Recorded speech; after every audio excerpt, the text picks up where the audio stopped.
every day there's about 3,200 new sellers on Amazon, and about 93% of them are gone inside of 6 months. So the fact that, that barrier to entry keeps getting, keeps increasing. So it's just harder to come in and actually, make something sustainable out of this. But from the overall kind of brands and stuff, there's a lot of brands that said, my top line sales were not that far off than what I expected. But at the end of the day, I didn't make any money.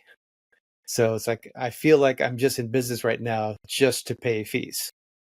And that's just not a good feeling.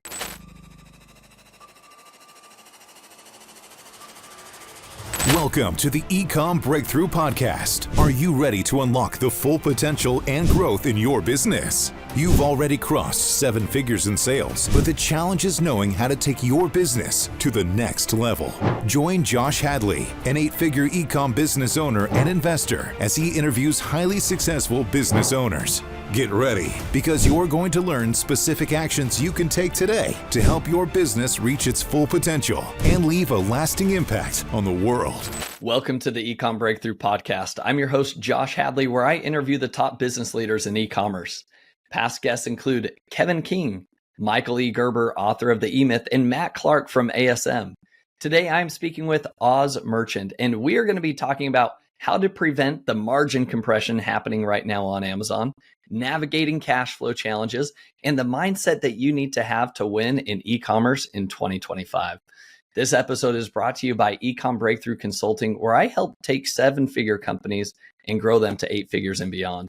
So if you're an ambitious e-commerce entrepreneur looking for a coach or consultant to help grow your brand, I bring hands-on experience, strategic insights, and the resources needed to fuel your growth.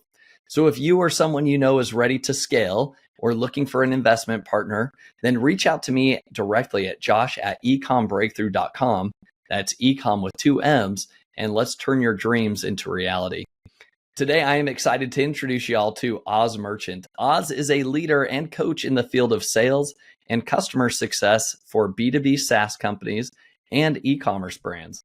Oz is passionate about helping businesses grow and thrive. He is a former VP of Sales, Success, and Support at Viably, and currently he is the founder and CEO of Ecom Sellers HQ, a platform that could help you start or scale your e-commerce business with the best software tools, service providers, and funding options. So with that introduction, welcome to the show, Oz. Awesome, Josh. Glad to be here. Appreciate you having me on. Super happy to have you on. You come from a background of providing lending solutions to a lot of e-commerce sellers over the past few years. And I know over the last year, you've transitioned into, the Ecom Sellers HQ. Tell me more about your transition from leaving Viably to why did you start, Ecom Sellers HQ? Yeah, appreciate that. As we were building out Viably, one of the things I was starting to notice is everything's kind of fragmented. There's like information sitting in a Facebook group, a subreddit, a Discord group, somebody's WhatsApp group that they created. It's like scattered everywhere. It's like coming into the space, it's really hard to kind of get a handle of what events are happening, what tools and technologies just need to be used, who are the kind of key people to go to if I get my account suspended. So it's like, okay, why is this all kind of fragmented? When I go to events and stuff, I see it's a fairly tight community, but it's still scattered. And at the same time, only a small percentage of people are still, at the end of the day, going to events. So there's a lot of people out there selling that are just kind of disconnected from the overall ecosystem, and they're trying to do this on their own. So it's like, if I can just basically build one platform, carve it up just for the e-commerce space, and make everything you need in one place for that journey, whether you're launching, scaling, or exiting, so that you find all the different service providers you need, all the software you need, legal, tax, M&A folks, agencies, everything kind of along that way, so that you're not just spending hours looking for that stuff. And the other part of it is being reviewed by other sellers. So you're kind of getting to hear from what other people on that journey are thinking about these different service providers and tools and software. Awesome. I can see a definite big use case for, having all of the tools, software, everything right there at your fingertips with actual legit reviews from sellers so that, you know, these are the agencies to avoid, these are the software tools to avoid, or these are the ones to really focus on. So Exactly. thanks for putting all of that together, Oz. Definitely helpful for the community. Absolutely. Yeah. So Scratching my own itch. yeah, for sure. Oz, I think what's great is like you've been in the e-commerce space for a while now, and you still do some coaching. You have brands that will come to you asking for advice. Overall, I know from what I've gathered in 2024 and early into 2025, what I hear overall is like there's just a massive amount of margin compression, right? The amount of margin that I once had, obviously in 2019, is a far cry from the margin that I am seeing right now in my e-commerce brand in 2025. Are you hearing the same things? And what are some of the things that when people are coming to you for coaching, what issues, pain points are they having? Yeah, I'm hearing a lot of that. So I was actually surprised by the end of the year. I noticed two different things. One was how many people actually said, you know what, this is it. I'm done with Amazon. They actually shut down their businesses on 12/31. I was actually surprised how many of those did that. Now, granted, they're going to be probably on the smaller side. I remember like 2 years ago or so, I came across a statistic that said every day there's about 3,200 new sellers on Amazon, and about 93% of them are gone inside of 6 months. So the fact that that barrier to entry keeps keeps increasing, so it's just harder to come in and actually make something sustainable out of this. But from the overall kind of brands and stuff, there is a lot of brands that said, yeah, my top line sales were not that far off than what I expected, but at the end of the day, I didn't make any money. So it's like I feel like I'm just in business right now just to pay fees, and that's just not a good feeling. So I think, as we look in 2025, 2026, people have already been eyeing Walmart a lot more. I think you're going to start seeing more of that. But as a brand, I think there's just a bigger appetite to say, let me not to really start thinking of Amazon as a channel and think beyond that as what is my actual e-commerce brand and business, and what platforms do I need to be on, and start looking at blended margins. Whether that's through TikTok, whether that's through Walmart, or whether that's through my kind of own Shopify store. That's where I think what you're going to start seeing as we go forward is you're going to have the bigger brands, but the brands that are really kind of on their own standing, like Shopify stores that are now selling on an Amazon as a channel, that are going to still be in a good position. You're going to see probably some resellers that have good exclusive contracts, and those relationships representing brands still in place. But I think for anybody that's trying to do arbitrage, kind of quick reselling, I just don't see the business being that sustainable unless you've got enough buying power to kind of make that work. Yeah. I know that everybody's been complaining about Amazon raising their fees, and it's getting harder and harder. It's never been more hard and difficult than it is today to launch a new brand on Amazon. But here would be my words of encouragement to our 7-figure listeners that are actively running and managing their brands and thinking about what does the future hold for my brand. I think like this goes to a mindset shift, which is when it gets harder, you should say good.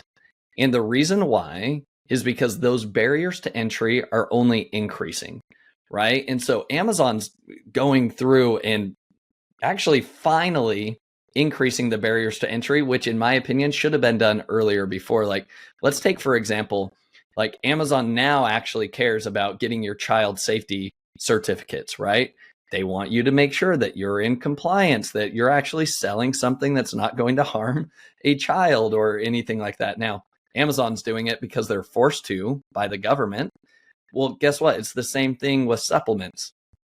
Yeah. You could just ultimately hawk anything you wanted to a few years ago on Amazon and call it a supplement, and it may not actually like be good for the human body. But Amazon wasn't like it's not their butt on the line, right?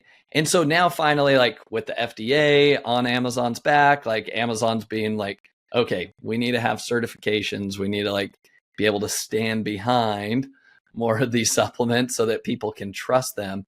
And so as you look at that, right, what once was, I never had to have a formal UPC code, right? Well, now I do have to actually have a GS1 UPC code if I want to list something. That's going to cost money. I'm going to have to go get my product tested. That's going to cost money. These are things that were not happening back in the day where it was, the cost to entry was so extremely low that you could just throw something up. If it sticks, and you just ride it out. Yeah. But these are all good benefits. So even with Amazon increasing their fees and the inbound placement fees and even the AWD fees and if you don't have enough inventory, we're going to charge you an extra fee. If you have too much, we're charging you an extra fee. Like, it's got to be laser precision.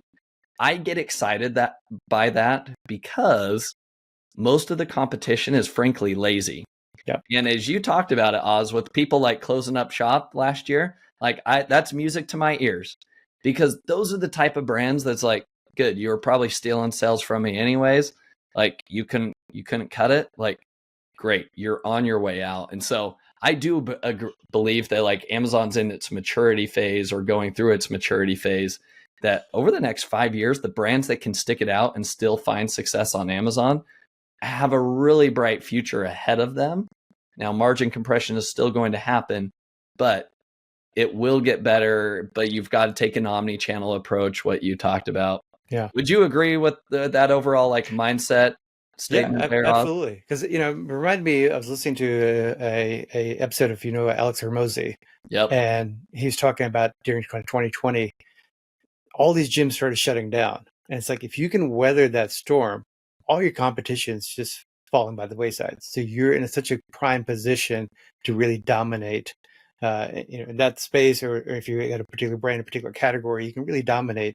You just have to kind of get it, stay on top of your own numbers, make sure that you're, to your point, like precision kind of in forecasting, so that you're kind of minimizing that fee exposure, and just thinking of it more holistically as a business. As Amazon's one channel, am I looking at other channels and making sure that I'm getting kind of blended margins so that I'm actually running a somewhat healthy business so that I can sustain and weather that storm? Yeah. So Oz, on that note, what do you have maybe a few case studies or maybe examples of people that have reached out and that are having margin issues? What issues were they facing, and what kind of advice or recommendations did you provide to them to help them stay viable in the future? Yeah. So first off, it's always looking at, understanding your numbers to say, how healthy of a business am I running? Am I in a good cash flow position? Because one of the key areas, the market will always kind of dictate how much you can sell something for. So the real strength always in selling products is on the buying side. So if you can actually improve your buying power, you can actually make money that way. And the better you can forecast your own kind of sales, the better it is that you can kind of go back to a factory or supplier and say, look, this is what I'm expecting to do. Because you have to think about, everybody's looking, okay, how do I maintain and still make money? If I'm a factory, I want to try to give you the best deal, but I can only do that if I can still make money. And for me to do that is if I know how much you're going to buy from me, that I can go source the raw materials in a time that I can actually get the best deals on those, so that I can actually produce a product for you at a little lower price, so that you can actually make some margins as well. So that forecasting is benefiting that factory to kind of up and further in the supply chain. So if you know your numbers to know, okay, this is what my kind of current buying power is. And if I start looking through, you start analyzing, okay, where am I actually making money? So much of that is just kind of like, well, I was told that I need to keep launching products. So people just go, after a couple of years, they got all these products, and they really haven't analyzed, what am I really making money on? Which variations am I making money on? Which ones are just, and some of it's like, okay, I need to have it just to part of that brand story that, okay, we have this range or this many colors, this many options. But at some point you have to realize, okay, well, if I'm going to be losing money on this, how do I double down on maybe these two colors that really knock it out of the park, improve my buying power, get more of those, so that actually I can start making some profits on these. So we'll start doing that kind of initial analysis to take a look at, okay, A, what's your current kind of cash position? B, what are the SKUs that you're making actually money on? And then start looking at kind of the conversation with suppliers. How do you start forecasting how much you think you can do? Look at the competition, see which direction they're going in. How much more can I get of that market share? And can I go make those kind of commitments?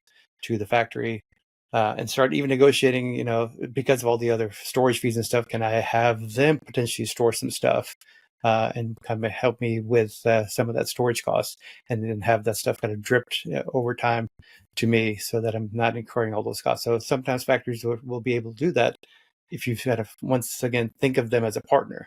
I think that's also a long-term kind of brand building mindset. It's like, think of your suppliers as true partners and build that relationship rather than, I've got this goods this time, and then maybe next year I'll find somebody else.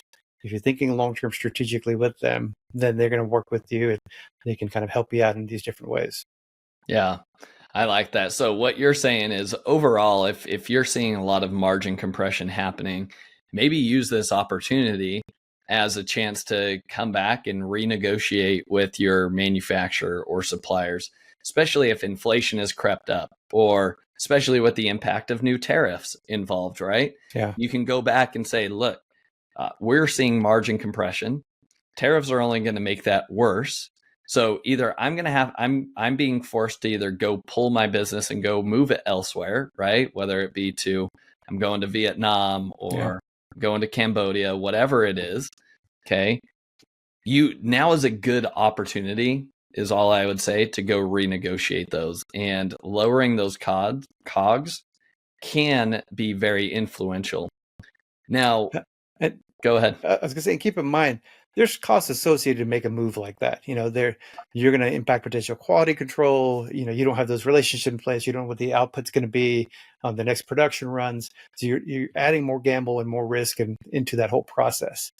The other thing, if you go back to the last time when there was tariffs, the Chinese government subsidized a lot of that with the factories. So the actual hit wasn't nearly as bad. As what, on the surface level, yes, it was considered to be this much tariff, but when the actual deals went through, if you had the right kind of buying power, you weren't feeling it nearly as much. Why is that? How was the government subsidizing that on the China side?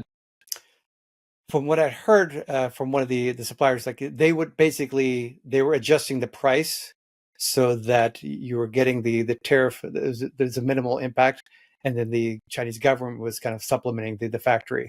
So they were kind of issuing that back to them, saying, okay, this is kind of how we adjusted the pricing to help move more product through. Yeah. Okay. I don't know if that's supposed to be openly discussed or not, but I think that is so key for you to understand too, because if you don't ask, here's what I will say: if you don't go to your manufacturer and ask and say, hey, by the way, with these new tariffs, I think, is it easy to go move your manufacturing to Vietnam or to Cambodia? Heck no. Right? But you've got to throw out the threat to your manufacturer. You got to play poker, right? And you've got to have a good poker face and be like, I will move. I know it's painful, but I will move because I can't afford everything with the new rates and tariffs, etc. So if you come back to them, it never hurts to ask, right? If you don't ask, you don't get those benefits, and there's so much that can be done. I think, as you know, if you just ask. And the other thing sometimes you find out is, so China has been extending their reach into places like Vietnam. So you could basically be working with the same factory that's operationally, everything's operating like the Chinese factory. It's just operating out of Vietnam. Yep. So there's those type of things. If you start asking like, okay, well, yeah, sure, you can get out of Vietnam, just use this factory because we still our factory. Yep. That happens more often than you'd think, for sure. Okay, so that's on the cost of goods side, right? I think there's a chance to optimize cost of goods, and don't just allow the new tariffs to just eat into your margin. Be creative, negotiate with your manufacturers. That's point number one. All right, point number two, I think too, Oz, is what about on the FBA fee side of things? Any advice, recommendations that you're pointing people towards to say, hey, with the new fees, you can't avoid them, but what are you recommending people do with all the new fees that have come out from Amazon? I mean, once again, it's like we were talking about, like the more precise you can be, the better your chance of kind of avoiding some of that. So the more, the inbound fees, the long-term storage fees, it's like any of those that you can say, I think this is what's moving. If hopefully you're using kind of enough different technology, software stuff that can help you make some of those assessments to say, okay, this is what I think I can move. And if you're, sometimes it helps to just start using 3PLs and move products in, as needed, so you're not incurring some of those costs. And once again, 3PLs is another place you can negotiate, have those discussions. If they're true kind of FBA prep centers and stuff, they know what's going on in the Amazon world. They're aware of that, and they can potentially help you because they're also looking to have long-term relationships. Yep. So much of this is relationship, which is all business, right? So if you're new to this and you don't have like the business background, to your point, what you were just saying earlier, it's like, it's amazing what you can achieve just by asking. If you think of everything as a relationship, and that everyone's in there to kind of, run a business, make money, and everyone's, if they're willing to help out, they're willing to help out to the degree they can. And everyone's thinking of it as a partnership. So all that starts with having those conversations, asking them, okay, look, I'm trying to scale. I want to be this kind of, have this relationship long-term. What can we do? Yeah. Yeah, I love that. And I do think it comes down to relationships once again, right? But as it relates to FBA fees, you've got to set up your supply chain so that it is as efficient as possible. The supply chain I'm using now in my business is not the same supply chain that I was using in 2020. Oh, yeah. And so if you're just resting on your laurels and be like, well, this is the way we've always done things, like you need to go in and optimize things, right? Right now, we've transitioned more towards AWD to avoid the inbound placement fees and just to have a place, there was the integrated rates that were better with AWD. So it's a hate-love relationship. Have you found AWD to be cost effective, or is it kind of net comes out? I think with removing the inbound placement fees, it could be more advantageous. Okay. But with their new fees, with the new fee structures, it's starting to tilt back towards like 3PLs being a stronger option, because they also removed the integrated rate, or they made it so difficult for you to achieve that integrated rate. Initially, it just used to be like, hey, as long as you use AGL to move your products over and ship it right into their AWD warehouse, you get a better rate. But now you don't even get that. Like, you've got to hit so many different thresholds in AWD. So I think the tide may be changing there. So all I would say is like, run the numbers, look at them, and just know that you constantly need to be pivoting here as much as you can. So, one of the things I would say, just kind of talk about numbers, it's like, I think when you start getting 7 figures, if you haven't got a fractional CFO, you're not going to scale without one.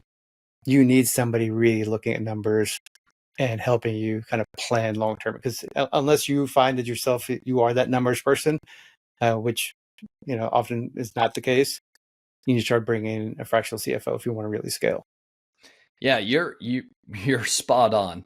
There are far too many entrepreneurs that I've spoken to that don't even know their numbers, which frightens me. That's like, how are you running a business and you don't know your numbers, or you don't know what, accrual versus cash basis accounting is, because that's the lifeblood of your business. Not to say everybody needs to be an accounting expert, but like, you need to know enough to know whether, like, where are the opportunities in your business to gain additional net income percentage points, right? How can you increase your EBITDA by 1 or 2%?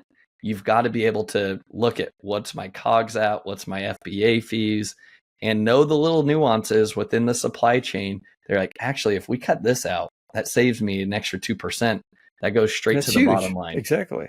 Yeah. Right. And having underwritten probably like thousands of sellers, like, it's amazing to see the perception of story that somebody has, that they tell, okay, this is what my business is doing. And then when we get the data, the numbers, and when we look at the underwriting, it's like, okay, there's such a gap between what they think is happening in the business and what the story the numbers tells.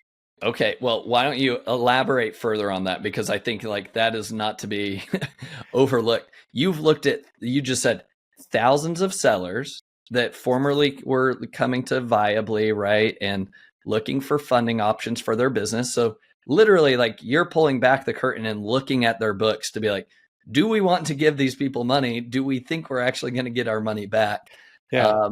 So And tell that's a me, key point right there, because yeah. giving money is easy. Getting it back is always the hard part. So So what were you seeing, right? Like what were some of the scary, hairy things that you were seeing versus what people were originally telling you until you looked at their books?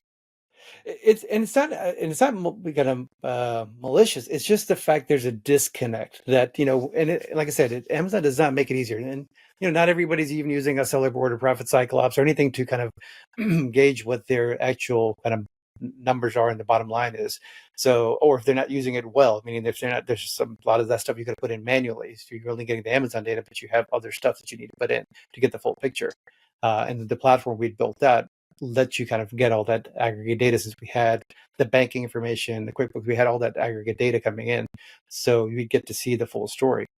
And it's surprising how often there's a disconnect, thinking that from the top level, whatever metrics they hold, which, sometimes it's, I'm looking just at sales or how many units I'm moving, but they're not looking at kind of the net, what the business is doing. Or sometimes I had people that tell me, like, we run it and it's like, well, I think from a gut feel, I'm doing about 15, 18%. And they didn't have any numbers to back it up, but they were actually spot on. And that was always interesting to see that, they had a kind of a gut feel for it, but they just didn't know how to even kind of come up with the data and to do the analysis to figure out, am I actually, on target or not? Yeah. So it's, once again, it's because of Amazon, it makes it difficult to kind of gather the information. But it's, once you kind of pull back the layer, sometimes they're thinking, okay, yeah, my business is doing this well, I've been growing at this pace, and they have missed the fact that there's a downward trend that they've kind of missed because they're not looking at the right data points. And Yeah. they're looking, and you look at, okay, the profit of the business has been trending down, even though sales may be steady or maybe even been going up, but they just haven't looked at the costs that they're incurring. The OpEx has maybe gotten out of whack, or they're overspending. I was working with somebody that he was working with an agency. He missed it for like 1 month, and on 2 of the SKUs, they had over like advertised. So basically, he was losing 14% for every unit that was being sold. Wow. And luckily, it only happened like 1 month, and he caught it. And he went back and kind of told them about it. But it's like, okay, just because you outsource something, you still have to manage and measure and know what the right kind of parameters need to be at to better and effectively manage it and measure that whoever you work with, that outsourced company. So Yep. when you're, and that's what it goes back to, I think we were talking earlier before we started, it's like the CEO mindset. It's like, at the end of the day, the buck stops with you, and you're responsible for all those buckets and all those functions within the business. Even if you said, okay, I've turned that function over to an outsourced company, I have to know enough about that function to know, am I actually getting value out of it? Am I getting the right ROI? Am I actually, are they doing a good enough job that I want to keep paying them for it? Yeah. Well, I think when you transition from you being the operator in your business to a manager, one of the things that you have to do is you have to create very clear KPIs. Clear KPIs, key performance indicators, that are black and white. They are not subjective, okay? Which means our advertising spend as a total cost of sales needs to be below 16%, right? So whether it's an agency managing your ad spend or it's an internal person managing your ad spend on Amazon, right? That number is either being achieved and it is below 16% or it's not. It just can't be, hey, make sure that we are profitable with our ad spend, or that we get the lowest cost, we're paying the lowest CPCs possible. It's like, that is so subjective, right? It needs to be black and white, like you either achieve this metric or not. And so that would be my challenge for anybody listening, is like, those of you that have team members, how are you measuring their performance? And is it black and white, or is it very subjective? Because what you need to be able to do is have a scorecard, and every team member needs to know when they are winning and when they are losing, right? Yes. And it needs to be, again, go back to, cannot be subjective. Hey, I want you to grow our brand sales. Okay. Like that's subjective. Like, I grew our sales. Well, by how much? right? Is it $1? Hey, this year our revenue grew by $1. Well, is that technically that's right? But like, I wouldn't personally be happy if like we only grew by $1 and I wanted to see it double or something Exactly. like that. So again, these are very basic analogies.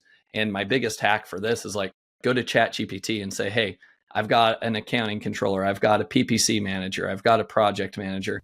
Give me 20 different KPIs that I could use to measure their success. They cannot be subjective. They need to be data driven and it needs to be measurable, right? And then ChatGPT will throw out some stuff. You could then use it, modify it, massage it so that it works within your business. So Yeah, definitely, like, absolutely. I think you hit the nail on the head there. I was like, you've got to measure performance. And I love you said scorecard because, one of my mentors used to always say, one is the data, two is the line, three is the trend. So if you have a scorecard, you get to start seeing the data over time. And when you kind of talk about KPIs, if you have KPIs that somebody else is kind of filling in, great. But if you're trying to manage it, if you don't have the bandwidth to keep track of all those KPIs, find the 2 or 3 that you can do it consistently. If you try to do 10 and you're not going to be able to kind of keep it up consistently, then it's garbage in, it's garbage out. So if you don't have the full data, then you're missing kind of the value of it. So if it means that, okay, I can stay on top of 3 really well, choose 3. If it's 5, 10, great. But at least this way you've got enough data to make a decision off of. Yep. Agreed. We always target 3 to 5 KPIs for each team member. So words of wisdom there. Now, Oz, I think maybe what our audience is probably questioning right now is maybe like, hey, how do I see the data? How do I visualize, like you talked about, hey, you've got 10 different variations or SKUs. Do you know which one's actually making you money? Or maybe there's a variation that's technically losing you money. With your knowledge, like, what tools do you see people having the most success with and being able to like lean into the data and even finances and be able to find insights? Do you have any recommendations? Different people use different tools. My world is spreadsheet, so they get it to me in a spreadsheet, and I will then we'll kind of review it. So wherever they're pulling the data from, there's a number of different tools out there for that. Just get it into a kind of a spreadsheet so we can just see over time where that trend is going, and then we can say, okay, is there enough sales? Is there enough potential to sit there and make money off of this or not? Or should we basically say, okay, well, if we take all this, how much is it costing you? Apply it here, and these other 2 SKUs, we can go back to the factories and be in a far better position. At least it gives us more, to play with, to say, okay, I can go a little lower on this price. I can get more aggressive. I also recommend to folks, if they're not using any type of dynamic pricing tools, they may be leaving money on the table, to have something like that in place. So you can say, okay, well, my initial hypothesis was I could sell this for $29.99, but in reality, people are willing to pay $32 for it. Yeah. So, if I can pick up an extra couple of bucks, that helps. If I, you kind of, you pick a price based on your initial analysis, but the fact that you can have tools and technologies that can get you kind of real world feedback loop to say, okay, well, there's an appetite for this, at least, this often, then you can, still make some more money on that. And that, once again, is impacting your margins overall. Yeah. No, I think there's a lot of tools. Some of the tools that we've been using has been like Hello Profit. That's the OG that I've been using since day one of Amazon. But there's also Seller Board. There's also Gorilla ROI. There's a lot of these tools that if you're not getting the insights that you need, make sure that you're checking these tools out so that you can visually see, am I making money? Am I losing money? The one thing that, again, you touched on that people don't necessarily include all the time is like, what are your overhead expenses? Yes. Which is how much are you paying for software subscriptions, your VAs, any of your team members, your office space, right? Or internet, electricity, all of that. Like that's overhead in the business.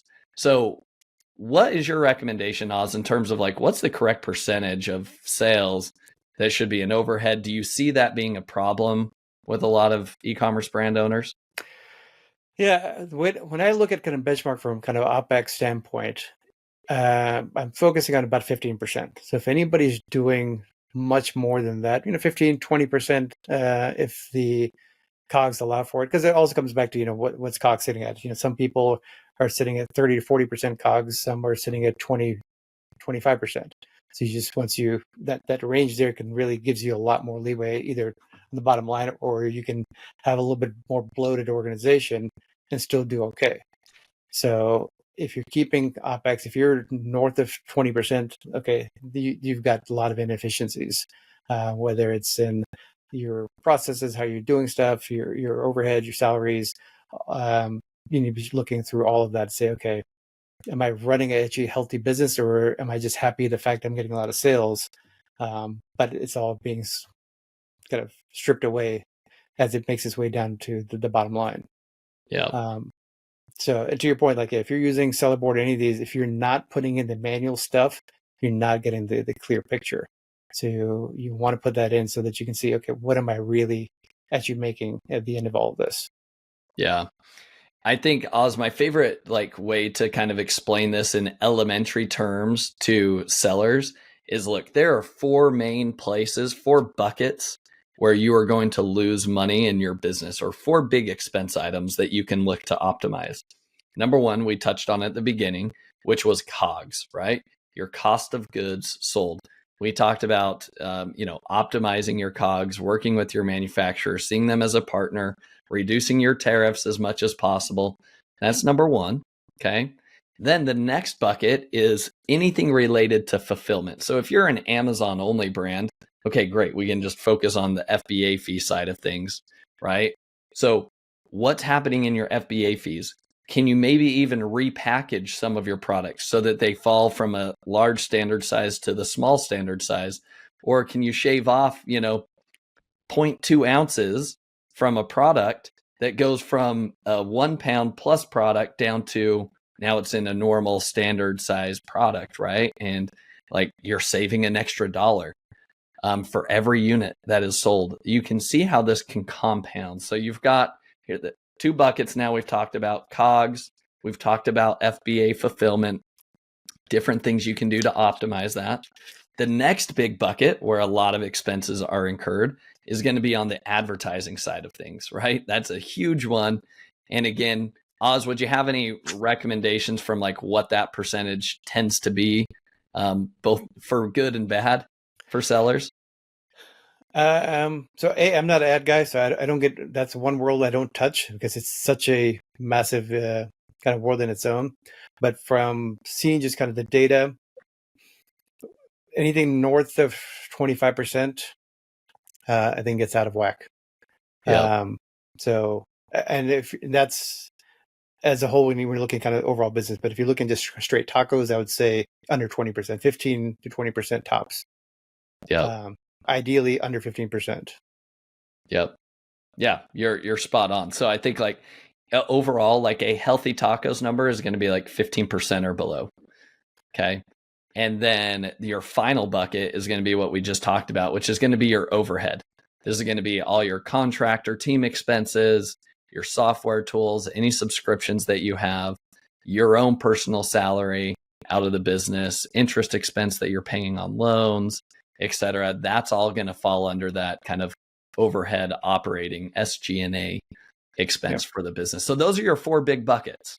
So all you have to do as a brand owner, as the CEO, is just look at which one of these do I feel like I can impact the most? Is it, can I shave off a couple percentage points from either tacos or COGS? Which one's easier, right? Maybe tacos if you're already above 15%, right? Or maybe tacos is already dialed in, your ads are really good, but maybe you haven't touched manufacturing for a while. So maybe there's a couple percentage points you could steal there. Same thing with the FBA fees, which is optimizing your product packaging and reanalyzing the weight. Needless to say, make sure that Amazon's actually charging you the correct FBA fee, because there's oftentimes Amazon's not even weighing your product correctly. So go reopen cases with Amazon, be like, hey, you're actually charging me the incorrect fee. You'll get a reimbursement over the past 90 days. Plus you've got the better fee moving forward. So like you can see, like it's just micro improvements for Yes. efficiency. And that's where the successful business owners live, is in focused on those optimizations that can be made to the overall business as a whole. And they're less worried about the newest marketing hack or something like that that's coming out. Yeah. And, it's, of course, it sells better to have the newest hack, but most people don't realize as you scale, business becomes boring. And it's only starts making money when it gets boring, meaning like it's just doing the simple things that make the difference. It's not about the next, something that's glittering, going to be capturing your attention. It's really like, okay, just look at where is, to your point, like all of those 4 buckets, and just make those kind of micro improvements. And it's not glamorous, but at the end of the day, you're going to have a nice exit if you plan to have an exit, because all that's feeding back into your EBITDA. Yeah. Now, one final thing that I want to touch on with you here, Oz, is whether businesses, e-commerce brands, Amazon sellers should be taking external capital or not, right? You were at Viably, you were helping underwrite thousands of different sellers. So you've seen a lot. There are other brands like myself that we've never took a dime of external funding. And so I'm against, having loans on the books or needing to, because what ultimately happens is as soon as you start diving into debt, it gets really hard to pull yourself out of that kind of like cyclical spiral. What ultimately happens, like, and I want entrepreneurs to understand this and go in with their eyes wide open. If you're going to take one of those cash advances from those external financing partners that it's like, oh, we'll give you your Amazon money faster than Amazon's going to give it to you. That may be good in the temporary side of things, but you're going to, if you're using that to go fund a new product launch, that new product launch needs to have a profit margin in and of itself that is higher than whatever that interest expense is that you are paying, which means you're going to need to be above 20% in that net profit margin, if not 25%, in order for that to make sense. Otherwise, you might as well sit on your hands and wait till the money actually comes back into the business if you're not going to be clearing a 20-25% profit margin on that particular product. So that's like the perspective that I think people need to go into. Like, before you take a dime of funding, you best be like doing some accounting, doing something so that you're aware of the true impact of this loan into your business. And the reason I say this is because Charlie Munger, right? That's Warren Buffett's business partner, was known to say there are only 3 things that are going to derail you in your life of growing wealth: ladies, liquor, and leverage. Okay. Leverage is that debt. Okay. That can upend you real quick, and it can be a downward spiral very, very quickly. So with that being said, Oz, you have the background of providing funding to a lot of e-commerce sellers. What should e-commerce sellers know so that they go into analyzing whether they do or don't need funding? So great question. So one I would say is, first off, know your numbers, because to your point, that's how you get in trouble. The other is know what, so a couple of things. One is know what kind of business you're in. So are you in a cash flow business or an equity business? If you're building a brand, you're an equity business. You're not in a cash flow business, meaning like it's worth it for every dollar that's coming at the bottom line to put back in the business, because you're potentially gonna get you're increasing your EBITDA, you're gonna get a multiple on that. If you're in a cash flow business, take your chips off the table and put that elsewhere. I still recommend folks to have kind of what I call a sleep well number, meaning like figure out that 5, 7, 8, 10% that you're taking out of the business, so that you are. Look, it's the Amazon world. I mean, there's going to be times where your account gets suspended, sometimes for a month, sometimes it's a couple of months. You need to have that cash reserve to handle those type of downturns. Or there's what we called a couple of years ago with the whole shipping issues we had. So you need to be able to weather those storms. But with that aside, when you think about capital, what are the different types of capital? So you mentioned kind of the cash advance stuff. If you're a brand, you should not be taking cash advance. If you're needing cash advance like that, there's something kind of inherently wrong in the business. Because you should understand your own cash conversion cycle, meaning that this is when my cash leaves my business, and this is how many months it takes for me to get that money back in. So typically a brand, say if it's 1 month, 1 or 2 months production time, let's see, in 3 months I'll have the goods, and then I can sell through it. I'm buying enough to sell through inside of 90 days.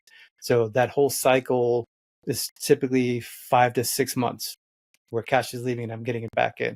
So you have to understand what the money I'm getting, how much am I getting, how much of my own am I putting in, and when am I getting that back?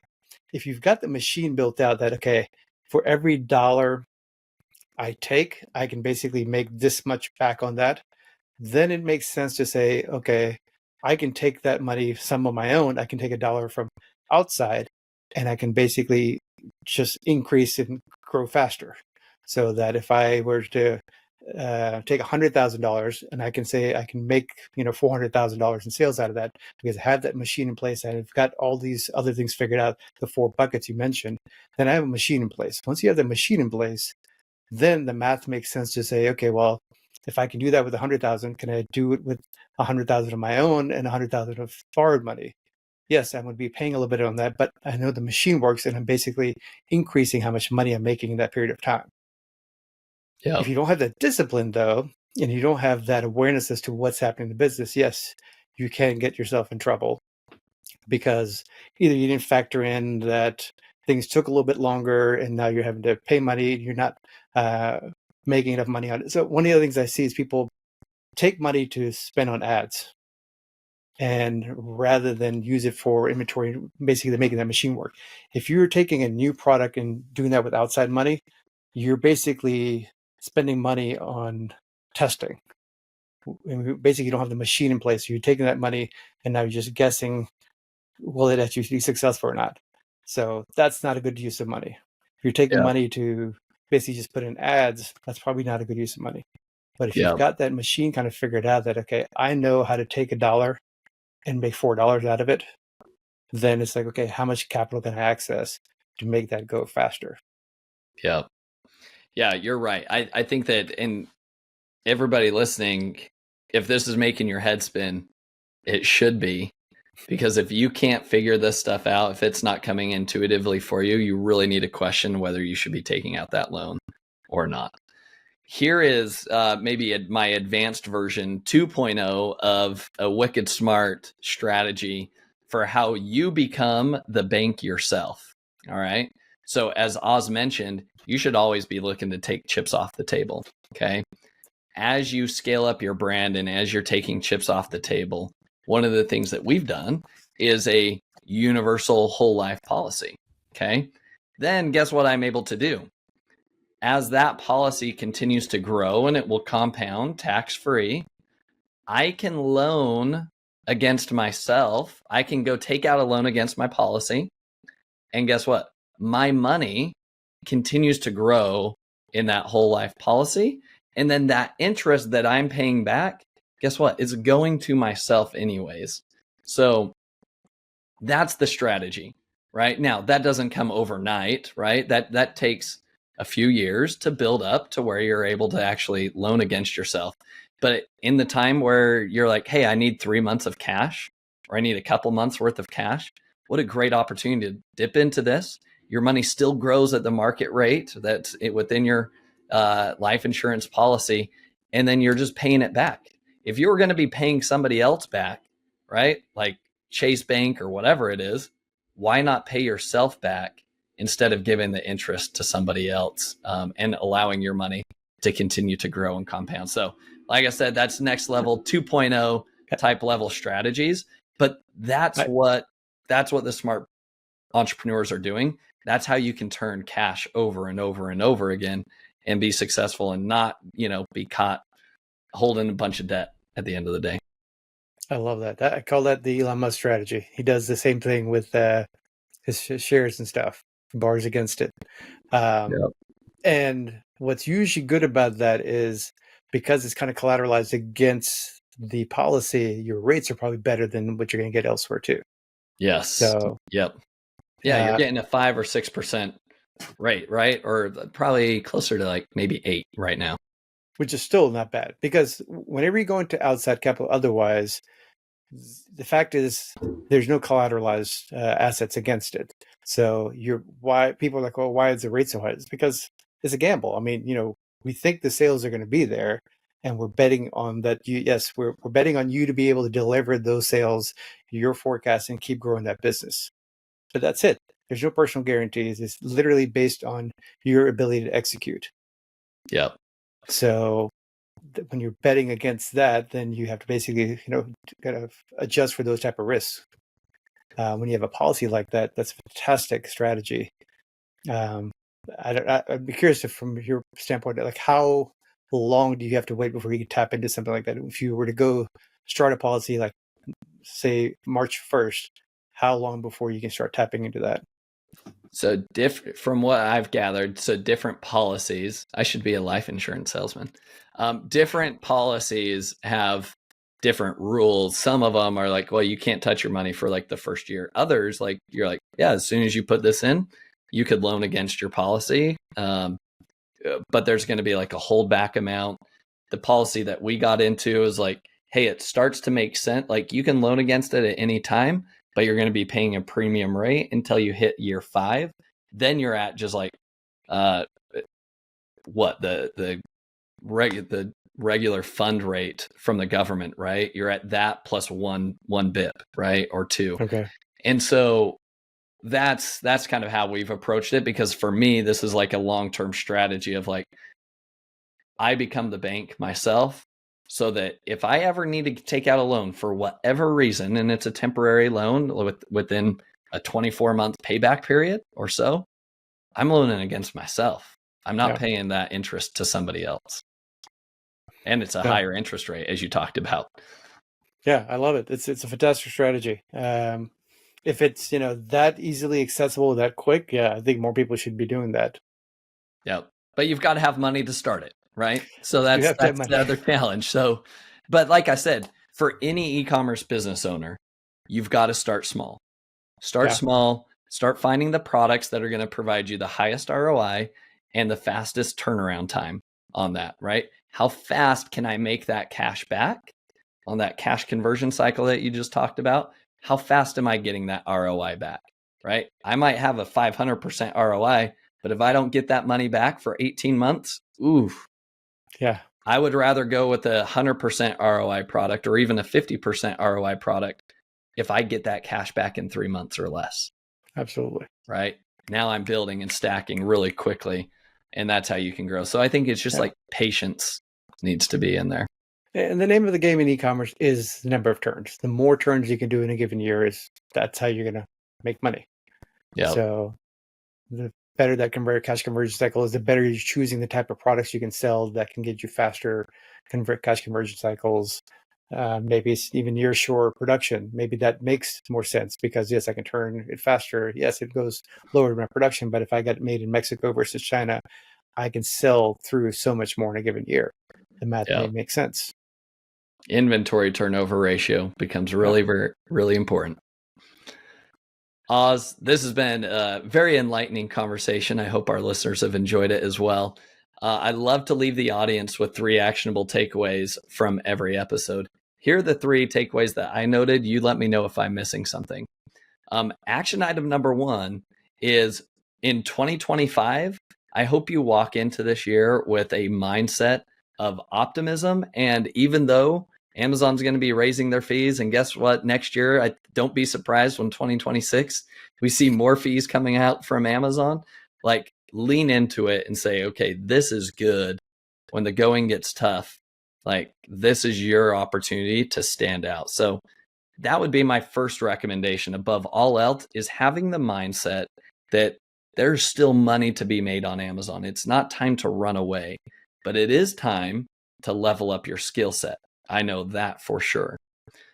Action item number 2 is, if you are not intimately familiar with your financials in your business, and I would say this, if you are not reviewing your P&L statement in detail at least once a month, you have to be doing that.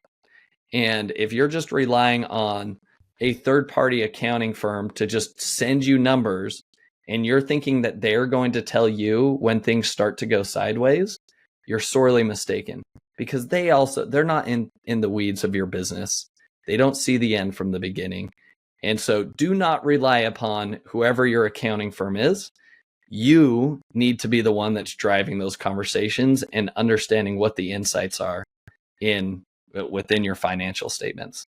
And then last but not least, my third and final action item is to take a look at the 4 major spending buckets in your business, and in your strategy or strategic planning for 2025, identify one of those buckets that you're going to dive into with 100% focus to shave off a couple percentage points.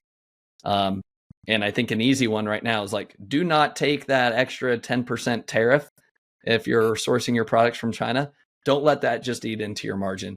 Now is the time to open up that conversation with your supplier.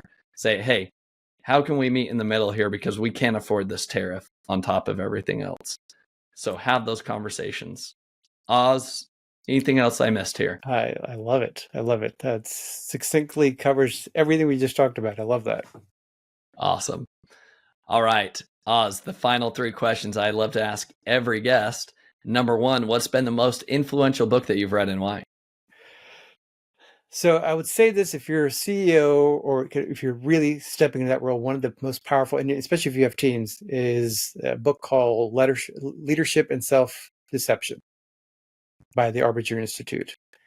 It really helps you uncover your blind spots as a leader and make you aware of the fact you have blind spots. And then how do you start looking and examining them so that you become just a more effective leader? So whether that's leading yourself, whether it's leading teams, that gives you just a lot of guidance. And it's written in a nice narrative way in a story fashion that's easy to consume and understand the kind of key principles. Awesome. What a great recommendation. All right, next question. What's your favorite AI tool or chat GPT prompt that you've been using? So one that's blown my mind lately is a company called Replete. Now this is probably, well, maybe it could be used for e-commerce. It really could be used for anything. So Replete basically is a chat-based solution to build apps. So you have a problem you want to solve, you can basically go to Replete, tell it, this is what I'm trying to do, build me an app to solve it, and it will build you the app from scratch. And if you can then test it out, if it doesn't work, tell it this is the error code I got, it will keep fixing it. And I was able to build an app inside of about an hour and 10 minutes for about $11. That's amazing. It blew me away where we're at with this type of technology. It literally will write code and you get to see it, and then you can use the app that they built for you. I love that. I love that. What a good idea. And now I've got my juices flowing. I'm curious how we can use that in the e-commerce space. Yeah, just think of any problem Very you have. exciting. Like, could I have an app that could just do that for me, solve it for me? Could I plug in this thing and automate something for me? And design the app, not the trying to like automate the thing, but just actually tell it and it'll build it for you, and then it will solve it for you. Yeah, love that. It's very cool. It's going to be amazing to see how AI changes our world in 5 years from now. I think it will be a far cry from what we're doing now. Absolutely. All right, final question. Who is somebody that you admire or respect the most in the e-commerce space that other people should be following, and why? I follow, if you know Tomer, I follow him quite a bit. He's been getting very active. He went quiet there for a while. He's really re-engaged again. And, I think he just has a great way of kind of telling what he's been building and how he's doing it, and sharing that with folks.